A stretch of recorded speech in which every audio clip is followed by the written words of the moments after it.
Sunday இன்றைக்கி மதியம் lunch தோட்டத்தில் தான் ரெடி பண்ண போகிறோம். இன்றைக்கி லீவ் இல்லையா, அதனால் அத்தான் ஃபேமிலி அண்ணி ஃபேமிலின்ட்டு எல்லாரையுமே இன்வைட் பண்ணிட்டோம். இன்றைக்கி தோட்டத்துக்கு நான் கொஞ்சம் லேட்டாக தான் போனேன். நான் போகிறதுக்கு முன்னாடி அவங்க எல்லா வேலையுமே முடித்து வச்சுட்டாங்க. சாம்பார் மட்டும் அடுப்பில் இருந்தது, அது மட்டும்தான் பாதி வேலையில் இருந்து. மற்றபடி எல்லா வேலையுமே ஓரளவு முடிஞ்சிருச்சு. இன்றைக்கி மதியம் லஞ்ச் வெஜ்ஜு தான்.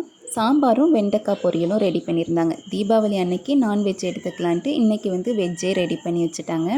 மதியம் லஞ்ச்லாம் சாப்பிட்டாச்சு. மதியம் லஞ்சு சாப்பிட்றதுக்கே இன்றைக்கி 4 மணி ஆயிடுச்சு. அதுக்கப்புறம் கொஞ்சமாக கிழங்கு வாங்கிட்டு வந்திருந்தாங்க, அதை அவிய போட்டிருந்தோம். சின்ன பிள்ளைங்களாம் தூரத்தில் ஒரு மரத்தில் ஊஞ்சல் கட்டி போட்டிருக்கோம், அங்கே விளையாடிட்டு இருக்கிறாங்க. நாங்கள் இங்கே சமையல் வேலைலாம் பார்த்துட்டு இருந்தோம். சமையல் நடக்கிற இடத்துல ஒரு தடவை கூட பார்க்கல, அந்தளவுக்கு பிஸியாக விளையாடிட்டு இருந்தாங்க. கிழங்கும் அவிஞ்சிருச்சு. இதில் நாங்கள் பூண்டு, பச்சை மிளகாய், கருவேப்பிலை மட்டும் இடித்து சேர்த்துருக்கோம்.